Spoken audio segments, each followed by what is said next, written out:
Ahí está. Bueno, vamos a arrancar con una palabra complicada, debugging. Cuando arrancó la charla, cuando la presenté por primera vez a la organización, los chicos me dijeron, Macho, esta charla está muy buena, pero es una charla que la va a entender este tipo y nadie más. Así que traté de hacerla un poco más humana, la charla. Ok, tarea complicada, hacerla un poco más humana. Después me cuentan ustedes a ver si la entendieron o no. Antes que nada, ¿qué significa la palabra debugging? Para entender un poco lo que significa la palabra debugging, tenemos que entender un poquito lo que es el principio de la programación. Lo que te enseñan en la clase 1 de la programación es, no pienses en el código, no pienses en el lenguaje, las palabras raras. Pensá en el orden lógico de lo que hace un programa, una aplicación. Eso se llama pseudocódigo y habla sobre el conjunto de órdenes independientes que hacen en su conjunto a una tarea general. Por ejemplo, si yo tengo la función ir al sillón, entonces yo tengo, ir al sillón. ¿Cómo está formado el hecho de ir al sillón? Significa caminar hacia adelante, X cantidad de pasos, doblar a la derecha y llegué al sillón. ¿Sí? Esa es la clase 1 de programación, listo, yo ya creé la función llamada llegar al sillón. La palabra debugging es el proceso inverso, es entender qué es, si yo tengo la función ya armada, ir para atrás y llegar a cuáles son las funciones necesarias para poder llegar al sillón. Eso es una especie de debugging o depuración o debugueo o 10.000 formas diferentes que es ser lo mismo. Entonces, de lo que se trata esta charla es de hacer un debugging al cerebro, cómo funciona el cerebro humano. De nuevo, esta es una charla para que la entienda él, pero está adaptada para que la entendamos todos nosotros. Si después de la charla igual terminan así, me pueden tirar con la silla, con las entradas, con el proyector, con lo que quieran, no hay problema. Vamos a arrancar por lo básico. ¿Cómo es la lógica humana? Todos nosotros como seres humanos, ¿cómo pensamos? Tengo una situación, la analizo y en base a eso tomo una decisión. La computadora no hace eso, la computadora compara datos. Yo tengo este set de datos, los comparo con algo que ya fue preestablecido por mi creador, el programador, y en base a eso tomo un camino. Es una gran diferencia, quizás en algo chiquito no se nota la diferencia. Por ejemplo, nosotros para ir al sillón haríamos casi lo mismo que lo que haría una computadora. Entonces tenemos algo que habla sobre lo que es ingeniería avanzada, inteligencia artificial y demás, y no puedo evitar nombrar las palabras de este fenómeno, Marvin Minsky, en el cual explicó en un paper gigante para el MIT, en el año 82, sobre en qué momento la computadora tiene la potencial capacidad de mejorarse a sí misma. Nosotros tenemos la capacidad. Yo juego a la pelota durante 10 años y después de 10 años voy a espero jugar mejor que cuando empecé a jugar a la pelota. Aprendemos a tocar un instrumento o lo que sea, o el hecho de ir hacia el sillón. Después de la 10ª, después de la 100ª vez lo vamos a hacer mejor que la primera. La computadora no tiene esa capacidad hoy en día y si la tiene en una forma un poco precaria, que siempre está limitada por los parámetros cuadrados de su creador. Lo que él se pregunta, más allá del si podemos, que quizás en algún momento podamos, él se pregunta a él si debemos hacerlo o no. ¿Es una buena idea lograr una computadora que se mejore a sí misma y permita aprender de sus errores y en 10 años ser más inteligente de lo que era? Y cuando nos ponemos a pensar en eso, sale un libro que no sé si lo leyeron, pero realmente les recomiendo que lo lean. Algunos quizás no leyeron el libro, pero vieron la película. Para los que no leyeron el libro, por favor léanlo, es fantástico, del glorioso Isaac Asimov. Para los que no leyeron el libro, pero vieron la película, les recomiendo que igual lean el libro porque no tiene nada que ver el libro con la película. Es fantástica. Pero no me quiero ir por las ramas, no hablemos de inteligencia artificial, volvamos a lo básico. Vamos a hacer un razonamiento simple, que nosotros podemos llegar a consultarnos a nosotros mismos varias veces a la semana o al mes. Si llueve, me llevo paraguas. A menos que sean fanáticos, que no tengan ganas de llevar el paraguas. A mí no me gusta llevar el paraguas, prefiero mojarme. Pero la lógica indica que si llueve, me llevo el paraguas. ¿Cómo lo establecemos nosotros en un orden lógico que establecería una computadora? P, entonces Q. El P entonces Q sale, yo personalmente imagino que muchos de ustedes lo vieron en la famosa materia matemática discreta, que no es de la cátedra de matemáticas, es de la cátedra de sistemas, y a mí me tocó cursarla un sábado a la mañana en el campus, Los que se ríen se sienten identificados, me parece bien. Yo escuchaba, veía el sol por la ventana, los nenes jugando a la pelota, los pajaritos y nosotros con P y no Q, entonces...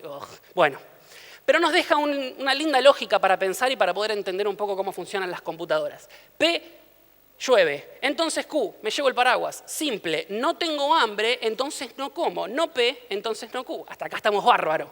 Fantástico. ¿Cómo es el razonamiento El siguiente, no llueve, pero está nublado, entonces me llevo el paraguas igual. No P y Q, entonces R. Hasta acá, bien, ¿no? No se hagan los piolas que ahora lo voy a empezar a complicar. ¿Qué pasa cuando incorporamos el concepto de la opción?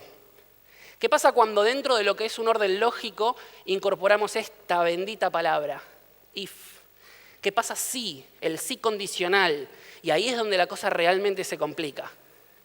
Si tengo hambre, como, si no, espero. ¿Cómo sería el pseudocódigo para que la computadora interprete este mismo seguimiento de órdenes? Si hambre es verdadero, comer. Si no, no comer. Hasta acá vamos bien. Perfecto. Vamos con Si llueve o está nublado y voy a estar al aire libre más de 20 minutos, entonces me llevo el paraguas. Se empieza a complicar. Si llueve o está nublado igual verdadero y aire libre mayor a 20 minutos, llevar paraguas. Si no, no. Bien, son grosos programadores. A ver ahora. Si el semáforo peatonal está en rojo parpadeando, tengo que leerlo porque no me lo acuerdo, está en rojo parpadeando, pero solo pasaron 5 segundos desde que empezó a parpadear, y la calle que voy a cruzar tiene menos de 10 metros, es una calle angosta, no es la 9 de julio, y no estoy cargando nada, ninguna caja que me haga caminar lento, una mochila o algo, y no hay ningún auto que vea por allá que va a cruzar rápido, que yo puedo llegar a ver que quizás va a tratar de ganarle al semáforo y pasar en amarillo o en naranja, como pasan muchos el semáforo, entonces cruzo. Ok. ¿Cómo hace la computadora para resolver todo eso? Si parpadeando, igual verdadero. Si tiempo de parpadeo menor a 5 segundos. Si longitud calle menor a 10 metros. Si cargando el pesado igual falso. Si autos andando rápido igual falso, cruzar. Si no, no cruzar. Hasta acá podemos llegar a hacerlo tranqui, sin explotarnos el cerebro, inclusive los que no son informáticos lo pueden hacer bien. Pero después se empiezan a complicar. Empezamos a ver preguntas que realmente son mucho más complicadas. Por ejemplo, estas. Estas son preguntas que son realmente complicadas. ¿Cuántos factores hay en la ecuación cuando nos hacemos esta pregunta? Esta es tremenda. Esta es tremenda. Sacás la leche, la mirás, la golpeás a ver si está grumosa, no tiene nada.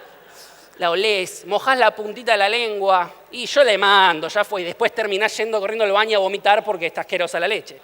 Es complicado. ¿Cuántas líneas de código tendría que tener esta sola? Renuncio a mi empleo y junté solamente 500 pesos y la economía está complicada, pero yo me quiero comprar el iPhone, pero yo quiero comprar mi propia empresa. ¿Qué hago? ¿Cuántos sí? ¿Cuántos if hay? ¿Y cuánto me voy para arriba y vuelvo para abajo? ¿Cuánto suma 5 puntos positivos, resta 5 negativos? Es complicado hacer esto. Y el peor de todos, la peor duda existencial que todo ser humano se hace en todo momento de su vida, desde el Dalai Lama hasta todos nosotros seres humanos mortales normales. La duda más fuerte que el ser humano se hace, desde lo más físico a lo más ideológico, todos los días. ¿Me quedo 5 minutos más en la cama? Entonces, ¿cuántos factores entran en la ecuación en esta pregunta? Tengo que entrar temprano, tengo una reunión en el laburo. Si me quedo 5 minutos más, me escapo de la hora pico y el subte va a estar hasta acá y voy a viajar como ganado vacuno. Tengo mi jefe que se volvió de vacaciones y seguramente está de mal humor porque volvió a Capital y le molesta volver a trabajar.